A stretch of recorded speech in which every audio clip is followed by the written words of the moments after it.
So you think you're an 80s fan? Okay, Tommy Two-Tone, can you handle this? If you can't get sex, then the perfect thing for you to do is to jack off. It's I Love the 80s, and this is 1982. And now you find yourself in 82. The flicks, the fashions, the trends, the TV, the tunes. A totally awesome year that gave us these burning questions. Who would you rather do, Martha or Nina? Martha Quinn. Nina, she was a little more nasty. Were Pac-Man and Ms. Pac-Man estranged? From what I remember, they lived in separate video games. And what happens when a bat-biter turns family man? You got married. Yeah. Plus, Sarah Jessica Poindexter. I have a feeling that we'll both remember this life for the rest of our nights. And the wisdom of Jeff Spicoli. Hey, bud, let's party. Because you love the 80s. Because you still yearn to grow a mullet. Admit it. This is 1982.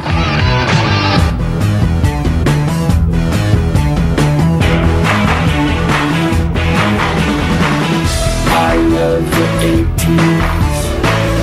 I love the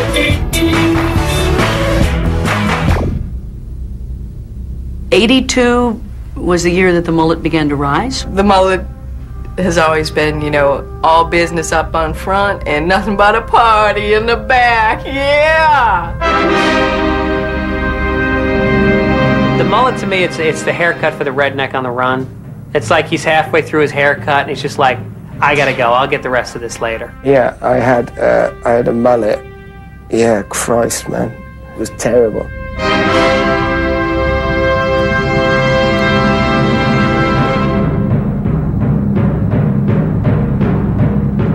I think the Duran Duran mullet was a much more sexy mullet. They used hairspray. American mullets didn't use hairspray. Bono's was the best mullet. I had a Lionel Richie mullet. That's the only mullet that I could pull off. It's part of my past I can't get rid of.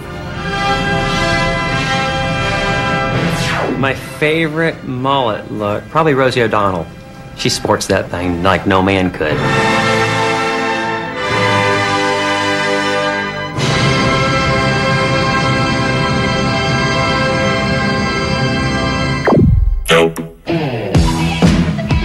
The VJs were as cool as could be. Alan Hunter with you at MTV. This was a strange phenomenon. We became almost as well known as the rockers on the video. This is it. Welcome to MTV Music Television. I liked all the VJs. I thought they were all great. The first time we visited New York, every after-hours club we'd go to, we'd run into J.J. Jackson. JJ seemed like he just got all the ladies. JJ had that nice deep voice and was just so suave and just seemed like he scored at will. I never said I was a bowler, but I'm a rock and roller. I envied JJ. The cool thing about Nina Blackwood and Martha Quinn, they were like sexy, but they weren't unapproachable. They were like the real sexy seniors. I liked Martha's energy, and I remember thinking, oh, that's what I want to do. Martha Quinn. Without a doubt. Yeah, I had a big thing for Martha Quinn. The buzzword of the day is sushi. Martha Quinn was the kind of girl you want to marry. Nina Blackwood was the kind of one you want to have fun with. All day, all night. Nina Blackwood could have taught me a thing or 12. Yeah. She just seemed wild. She was a little more nasty. She had that funky ass haircut. Nothing against Martha, but I like blondes. What can I tell you? Who would I rather sleep with? For me, I'll take Alan Hunter. You know why? Soft. He's very soft. Very kissable. Fresh shaven, you know? Smooth. I like that. Very smooth. Woo! I like to tap that ass. I love 82.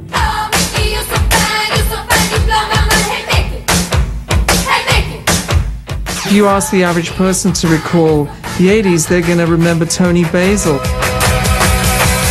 My My whole sorority was addicted to the song, Mickey. You get a bunch of crazy drunk girls singing that song. It becomes even more obnoxious than it was as just the recorded version. When I hear the song Mickey, I can't get it out of my head. It totally gets stuck in my head. Mickey became #1 in Britain, and then became #1 in Australia, and then I got an American deal. Rock choreographer Toni Basil's love of cheerleading was the inspiration behind the video clip of her hit single, Mickey. Basil feels that cheerleaders have come a long way. Well, I think we should probably put a lot of this energy and talent to some real good use. I produced those videos, I directed those videos, I choreographed those videos, I was in that video, and I edited that video. God bless her, she's a sweet lady. But man, when that song was like playing on regular and heavy rotation, I was almost at a clock tower with pantyhose on my head and a long rifle. I am in the Rock and Roll Hall of Fame.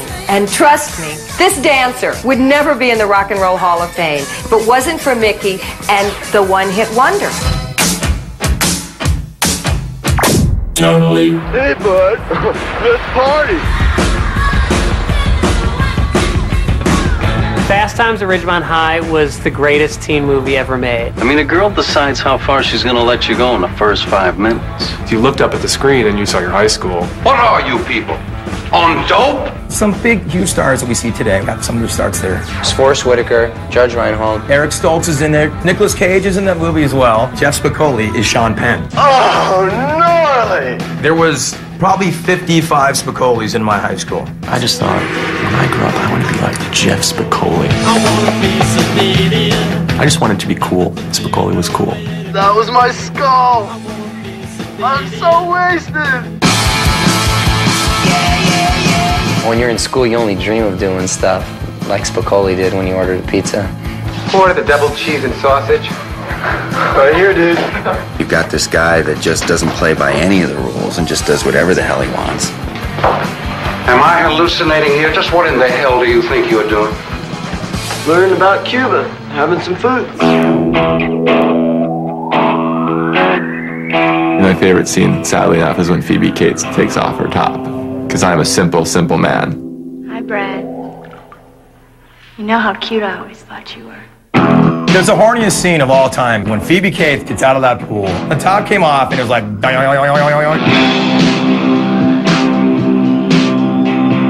I dare you not to do what Judge Reinhold was doing in the bathroom when you see that scene. Not a person in America after Fast Times at Ridgemont High came out who didn't make sure, damn sure, the bathroom door was locked. Oh, wait just a minute. Doesn't anybody knock anymore? The fantasy ended with just complete disaster, and you were stuck with egg all over your face and hands. Every man who saw that, every young boy and man who saw that, shriveled just a little bit that day. Awesome! Totally awesome! Deja video. I think the Centerfold video might have started in a boxing ring. The Schoolhouse idea came about and said, that could be interesting. My blood runs cold. My memories have just been told. Angel is a cinephone. There are plenty of memorable ladies in the video, all dancers from the Boston area. It was a line that a lot of musicians use at bars. Hey, you want to be in a video? Slipping notes under the desk while I was thinking about her dress. There was this girl in this black kind of bob haircut, and she looked just like Martha Quinn from MTV. Really? Martha Quinn? It's an urban myth. I'm here to say right now that Martha Quinn's definitely not the chick in the J Gals video.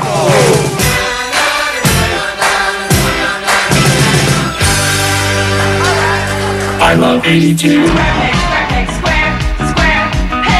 The premise of Square Pegs was that it was like these two geeky girls, and I think they were freshmen in high school, and they wanted to remake themselves. They're going to come to high school and be like different than they had been in middle school. You look at them, they've got to be the absolute top couple in the entire freshman class. And we're going to make friends with them. I know what boys like. The premise of the show, to me, of Square Pegs isn't as important as the fact that such a super nerd can become the epitome a sexy city girl. I had a huge crush on Sarah Jessica Parker in Square Pegs. I thought there was something so nerdy and cool about her. They did use the 80s device on Square Pegs of putting her in glasses and pulling her hair back so she could look as nerdy as possible. Hattie, you're not actually going to wear your glasses, are you? Well, Lauren, you're wearing your braces. I loved Sarah Jessica Parker at the time because I'm 6 feet tall and I've been this tall since like the 6th grade. So I was like, I feel her with the big old long limbs and the crazy glasses. It's sad that her friend didn't get to work. I mean, her friend could do a Sex and the City spot, but I don't see Sarah Jessica looking out for that girl anymore. I'm not saying anything against Sarah Jessica, I'm just saying, don't trust her. Sucker. I love 82. Coming up, the delirium of Pac-Man fever. You had to have the t-shirts, the dolls, even that tasting candy they had. The madness of Joni Loves Chachi. Don't base a TV show around Chachi. And the power of pre-Osborne Zazie. I'm a leader of mayhem. Next on I Love 1982. But first, the makeout songs of 1982. Ladies and gentlemen, I, Lionel Richie, give you the makeout songs of 1982. Up Where We Belong. Up Where We Belong by Joe Cocker and Jennifer Warren. Because I'm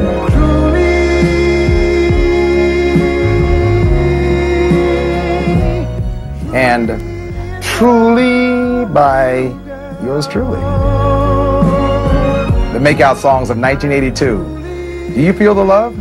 I sure hope you do. Makeout songs of 82. I love 82. Oh. Of 82. I'm Brett Michaels, and I bring you the babes of 1982. Kim Wilde, Brit Pop Babe. Ray Don Chong, Cave Babe. Kirstie Alley, Vulcan Babe. Piazzadora, Mini Babe.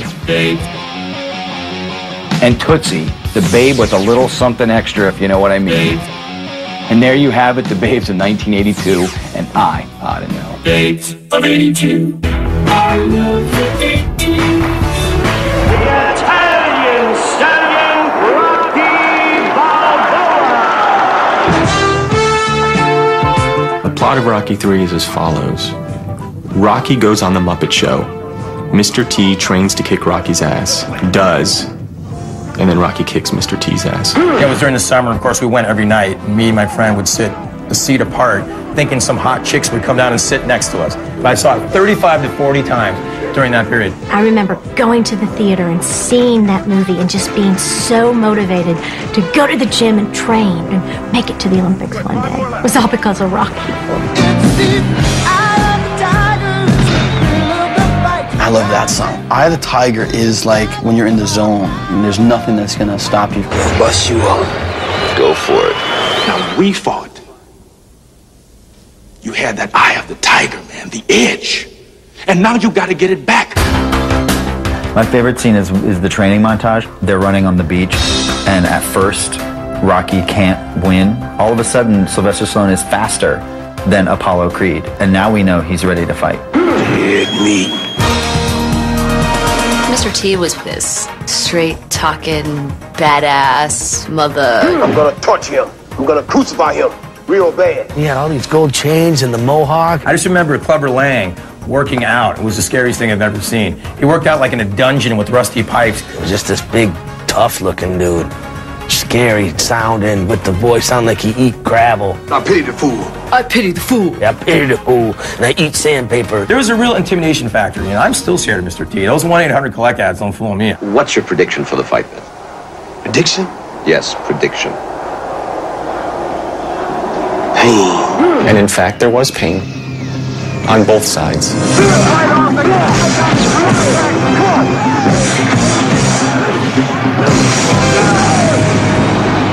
I don't think we could ever say that Sly has lost the eye of the tiger. I will watch Rocky 10,000. If he makes it, I'll watch it. Ladies and gentlemen, the winner by knockout, the heavyweight champion of the world, the Italian Stallion, Rocky Balboa.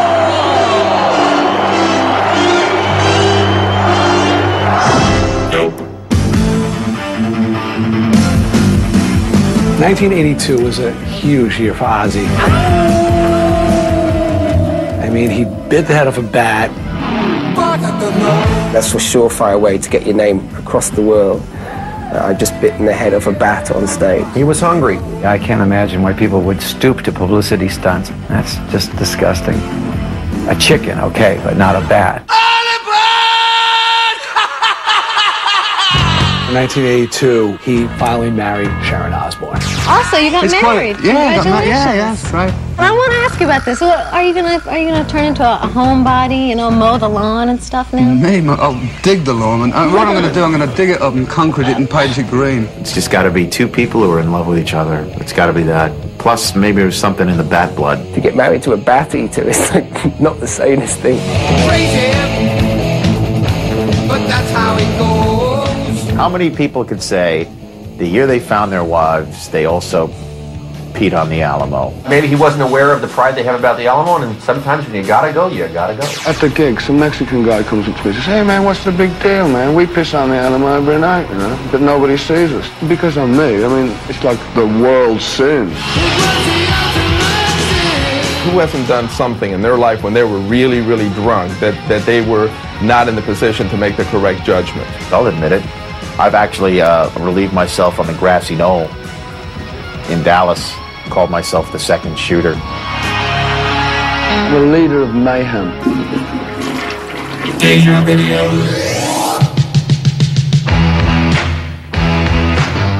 Joan Jett did more for me in the early 80s to give me the hope and the drive that, you know what, women can rock. And they don't have to rock and be pretty about it. They can rock and go, I love rock and roll. Smiled so I got up and asked for his name. I Love Rock and Roll was a headbanging song that when it came out, everybody just hooked onto it. In her asexual rockness, she was all sex. That was intensely appealing to like rocker boys who wanted rocker chicks. Next we were moving on. It was with me. Joan Jett was like the rocker chick. The make out with you, take a swig of beer, pass half of it into your mouth, smoke a cigarette, get into a fist fight with you, and then go home with you. Ugh, she was hot and sexy and cool, and all I wanted to do was run out and buy it and listen to everything she ever did. I love 82. There was a formula, and it seemed to work pretty well. Crime is committed. We've been wrong! Then there's a car chase, and then Daisy Duke is hot, Boss Hogg is angry, and then the show's over. Making their way, the only way they know how.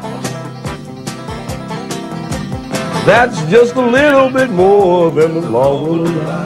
I think they taught us one thing, which is if you're ever in trouble with the law, get in your car and flee. We're gone. Come back here! Go, Fred, fight! Finally, there was a television show that made white trash cool. Didn't we need that? There are those who say they think the car was the star of the show. Everyone wants a car that you can't, whose doors don't open, who's perfect, indestructible. My feelings about the General Lee is that it probably violated any decent emission standards. Perhaps Georgia has lax environmental laws, but keep your smog in Georgia. I remember when Bo and Luke were replaced by Coy and Vance. They decided that they didn't need us, so they hired a couple other guys that kind of looked like us. So the idea was, well, Bo and Luke are gone, so let's bring in their cousins Coy and Vance. It's good to be here. With names like Coy and Vance, how could they go wrong? That's a license to print money as far as I'm concerned. I don't know why it didn't work out. Oh, they're awful. The idea of those guys coming in and trying to basically act like us, that's pretty hard to do. Many fools have tried before, but no one has managed to replicate the magic of Tom Wopat and John Schneider. And Coy and Vance are a chilling example of that mistake. I love 82. Coming up, extraterrestrial sex appeal. E.T. was so ugly, he was cute. Can you get sound on The this? Go-Go's extracurricular activities. My boyfriend ties me up. I get tied up all the time. And the disturbing emergence of workout fashion. A leotard with a belt? Does that make any sense? I mean, is a leotard gonna fall down? Next on I Love 1982.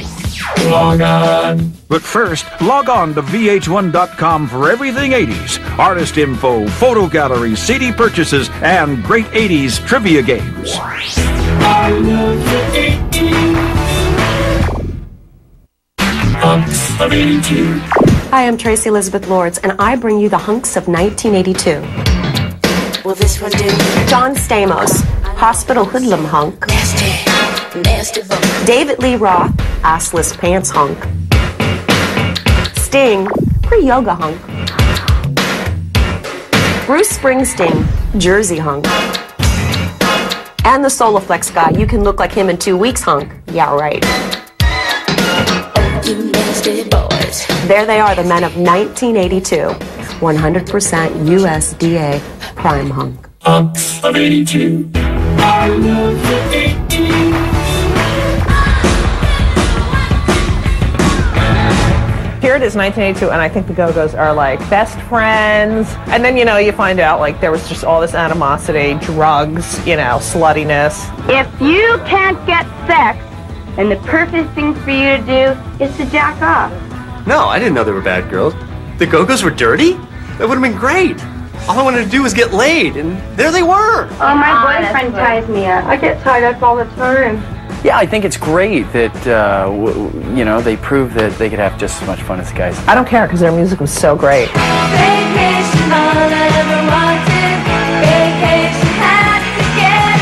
If I had to rank them in terms of hotness, Belinda Carlisle was cute. Belinda Carlisle. Belinda Carlisle. Belinda Carlisle was the hottest of them all. Charlotte Caffey, I think, would be fifth. Gina Shock would come fourth. Jane Whelan would come third. Kathy would come second.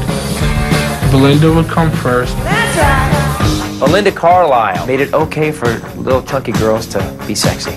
My favorite Go-Go was and still is Jane Whelan. I had a mad crush on her. She was sort of the brains behind the beauty.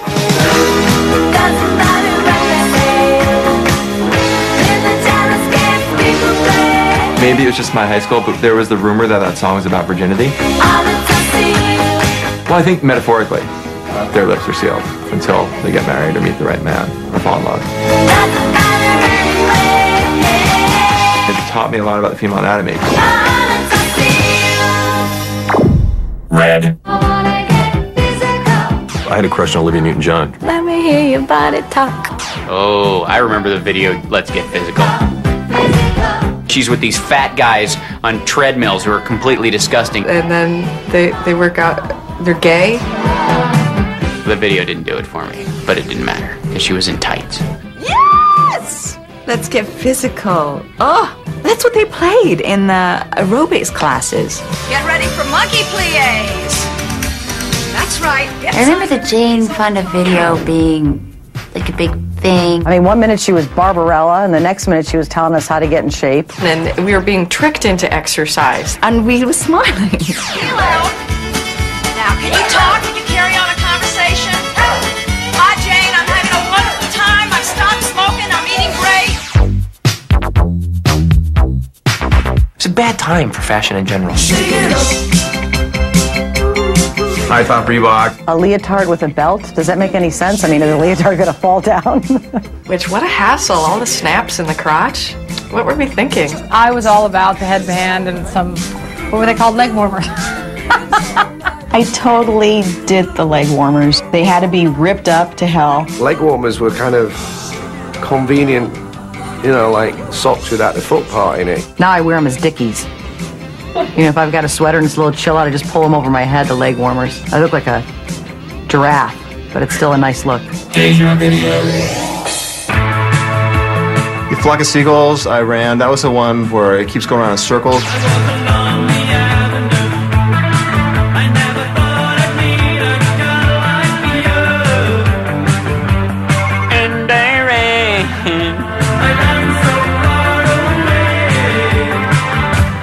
Get away. Yeah, that was a good video. Obviously, you can't mention Flock of Seagulls without talking about the hair. You know, some bands are just no style and all talent, and they were all haircut. It's like Patti LaBelle's bastard white stepchild. Flock of Seagulls long on top, long in the back. I still have some friends who have the Flock of Seagull haircut now, and we make fun of them. Although back then it was good stuff. I love you too. Oh, Trivial Pursuit, great game. I'm the king of Trivial Pursuit. I beat my wife on a daily basis. Trivial Pursuit made me feel pretty stupid.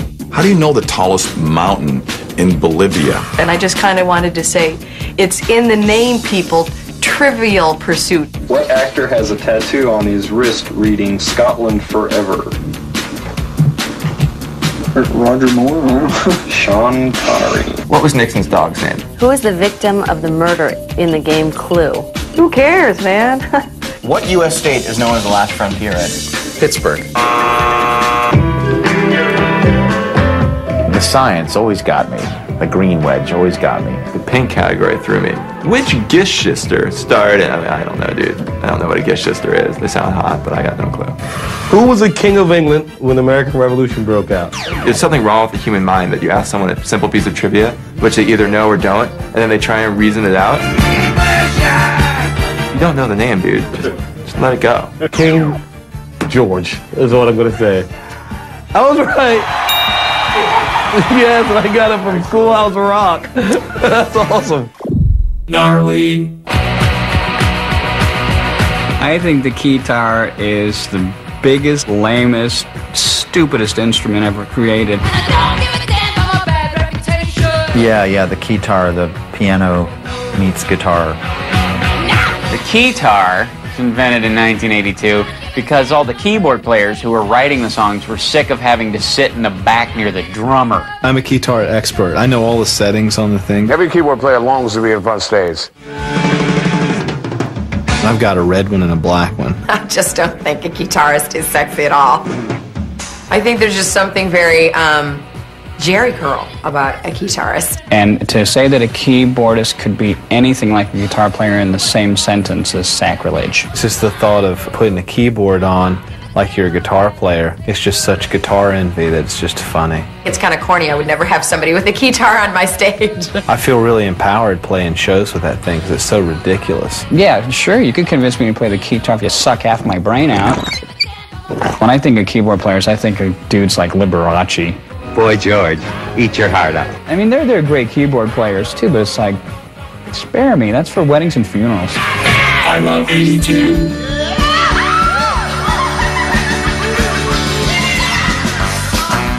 The plot of Joni Loves Chachi was squeeze one last drop out of the Happy Days franchise. Don't base a TV show around Chachi. See why I love you. There's a stirring theme song. Look at me. I feel like I'm in heaven. I mean, that song. Are they lounge singers? Joni Loved Chachi is a hugely popular show in Korea because Chachi in Korean means penis. And so it was Joni Loves Penis. Joni Loves Penis. And I bet you everyone was tuning in every night to see if this was the day that Joni was going to get her Chachi. You know Joni loves penis. You know Joni loves Chachi's penis. Yes. And now.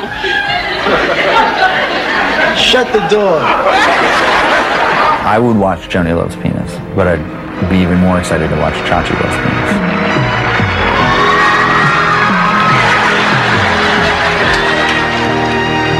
I love you too. Coming up, Mr. Silver Spoons himself. Here we are, face to face. The power of poltergeist. And the allure of the arcade's first sex symbol. I fell in love, and her name was Miss Pac-Man. Next on I Love 1982. But first, this public service announcement. Hi, time for timer, and time to make a week's supply of healthy after-school snacks. Now some weekend when it's raining and your mother is complaining because you're hanging around just twiddling your thumbs. Tell your mom that you've been itching to make something in the kitchen, and oh yes, the mess will be a minimum. Okay, now take an empty ice tray and fill it up with orange juice or lemonade or pomegranate juice or whatever turns you on. Then cover the tray with plastic wrap, carefully poke the toothpicks through the plastic, put it in in the freezer, and in a few hours, presto, stacks of snacks. I love the 80s. Hello, Weird Al Yankovic here. Let's take a look at how the world has changed since 1982. The musical Cats. Then, on Broadway, now and forever. Now, gone. Actor Scott Schwartz. Then, child star of the movie The Toy. Now, porn star. Way to go, Scott. Concert tickets for The Who. Then, farewell tour, $25. Now, reunion tour, $250. You call that a bargain? The best you've ever had? I don't think so. Then and now, 82. I love the 80s.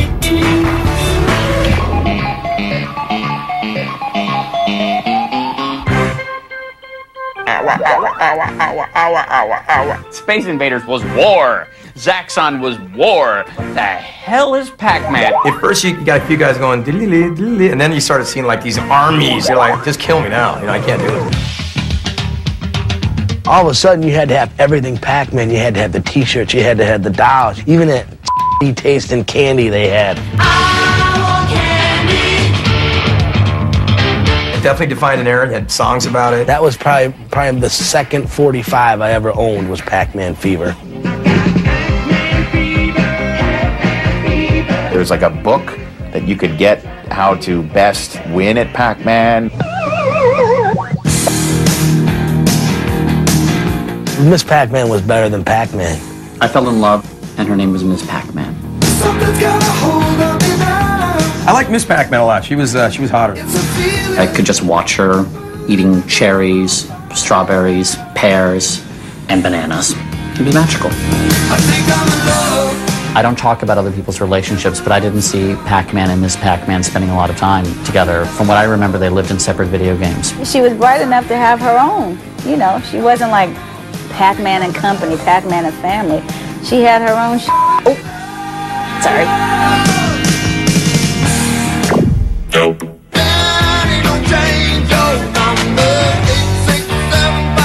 It's more popular now than songs that sold more than it did that year. There's something about it that just makes it memorable.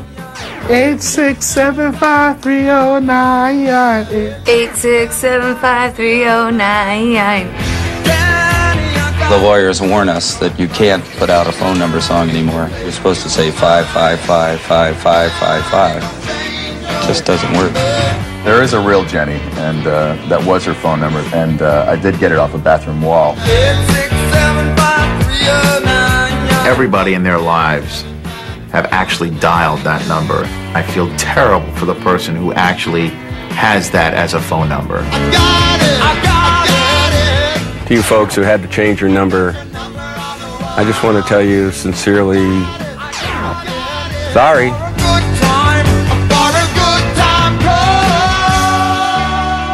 I love 82.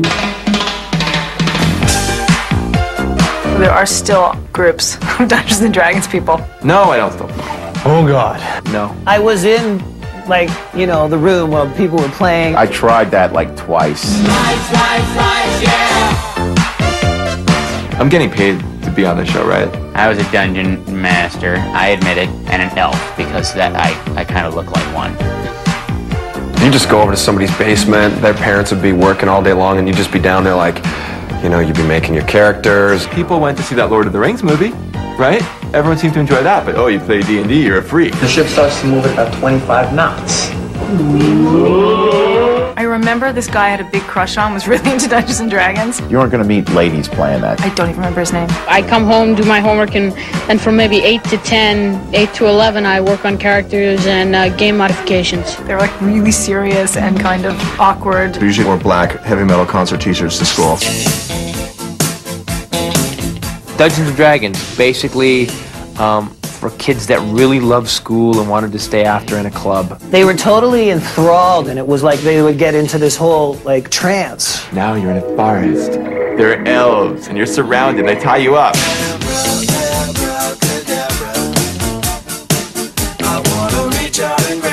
I guess he was called the Dungeon Master or something. and he could just make up rules as he went along. It's an ego trip. I mean, you get all these little people under you, and you get control of them however you want. Where are they today? Those kids are all actually now running MIT. Probably the kids that grew up to be internet billionaires. They're running the country now. They're in charge of national security. Don't stop believing. Maybe I should have played Dungeons and Dragons. Wicked. They're here. When they first said they were sending me a script called Poltergeist, I kind of went like, there's no way I'm doing a horror film. Poltergeist was one of the scariest movies of the 80s because it could happen to you. The whole idea of your house attacking you was a really scary idea. When I first saw it, I never wanted to see it again. It really scared me that much. The plot of Poltergeist was scare the hell out of Mo Collins. I spent so much time screaming that I would often wind up hoarse at the end of the day. I was on a double date, and I'm sitting up in the front. I freaked out and started crying and hitting. What's happening? Not may the force be with you, but like may the force terrify your ass. I am so scared! Will you ever do that? I'm scared! What did the little woman say? What about the light? Go into the light! I would get scared of the meat. I used to, look at slabs of meat on the counter and wonder if I could make them move. Yeah, I moved the meat. Oh, God, I love it when you talk dirty. I would have to go into this huge tank of mud with these skeletons, which, by the way, I thought were plastic, but later found out they were, in fact, real skeletons. It was a real nightmare. I always feel like this house is clean. Don't push me, cause I'm close to the edge. I'm trying not to lose my head. It's like a jungle sometimes. It makes me wonder how I keep from going under. The message reminds me of me and my friends sitting on, on the porch with a little boombox. The message came on, and every person I knew would start rapping along. People were eager to hear it. It just made people in rap know that you had to also have a little intelligence behind your words. It just changed everybody's perception of hip-hop forever. Prior to that, rap was just about partying. And then Melly Mel and them put a message, and they started talking about, social commentary. It was plain to see that your life was lost. You was cold and your body swung back and forth. But now your eyes sing the sad, sad song of how you live so fast and die so young. Music, the concept, the lyrics, is just such a unique record. I'm trying not to lose my head. Dope. Here we are, face to face, a couple of silver spoons, hoping to find we're two of a kind. This toy manufacturer billionaire had a son. Ricky was more the grown-up than the dad was. What the heck's a lug nut? He just reminded me of Richie Rich. It was if I died and gone to Coney Island. I love it too. Every kid was jealous of Ricky. Having remote control doors is not only extravagant, I think it's dangerous. But it really wasn't a remote control door, it was a guy with a cable and a pulley, and he was pulling the rope. And everyone still asks me about the train. When I was on Different Strokes, Silver Spoons filmed right next door. So actually, I rode the train. Only got to ride the train once. It went from backstage, around onto the stage, and through the door. The train went like 30 feet. It was wrong. You were wrong. We had Whitney Houston as a guest on the show. Hi! And I was just blown away in love with her. I was probably like 16. Love those flapjacks. So anyway, I said, I have to have a kiss. And I begged. I'm walking down the dressing room, and she was like this. She opens the door, and I go in, and she kissed me. Woo! I'll never forget that kiss. I was like Elvis. Right on, bro.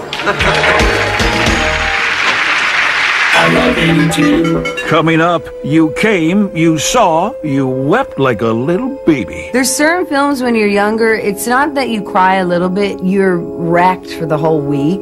Why you have to love E.T. Next on I Love 1982. But first, Mr. and Ms. 1982. Hey, it's the Dice Man. with the moment you've all been waiting for. At least that's what they tell me to tell you. It's time to name Mr. and Ms. 1982. I'm just completely thrilled, right? He spent 48 hours with Nick Nolte, which is more time than anybody should have to spend with Nick Nolte. She was basically a knockoff of Farrah, but hey, she got me there, especially in that cop outfit, you know what I'm saying? Eddie Murphy and Heather Locklear, Mr. and Ms. 1982. Go figure. Mr. and Mrs. 82. I love the 82. I'm Soleil Moonfry. Here's a look at some of 1982's very special births. Kirsten Dunst, Prince William, Diet Coke, Public Enemy, and liposuction. There it is, the miracle of life 80s style. Born in 82. I love the 82.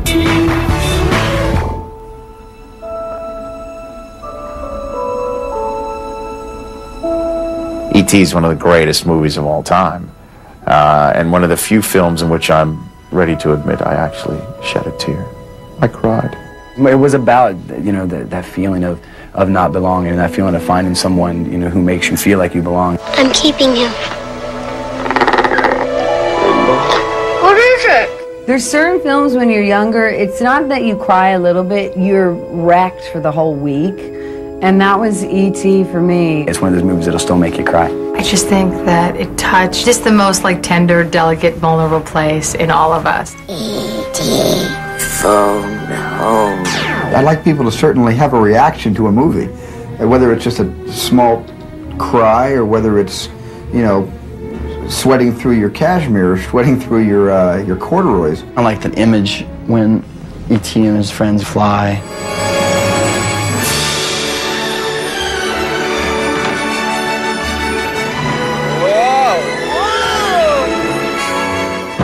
It taught me to hate the government. The government will come into your home with guns, and they will try and take your alien pet. Drew Barrymore, look how young she is in that movie, right? A creature coming from space, it gets lost and it comes to our house, and E.T. makes a mess out of it.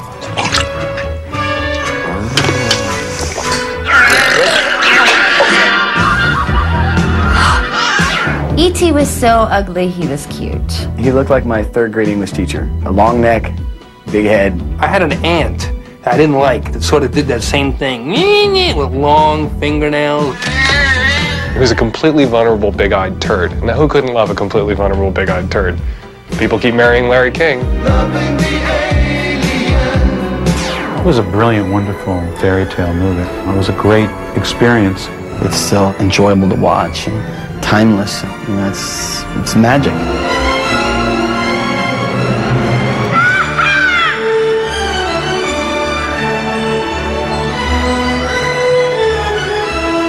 I love 82. It takes more than talent. It takes more than ambition. Things you do to try to become a star. It takes more than guts, confidence, attitude. Look at me, camera, and then look around. Tell me I'm not a diva. It takes everything you've got. May the best diva win. And I will. Born to Diva, VH1's new competitive reality series. Premieres this Monday at 10/9 Central. Go to VH1.com now for the latest on Born to Diva.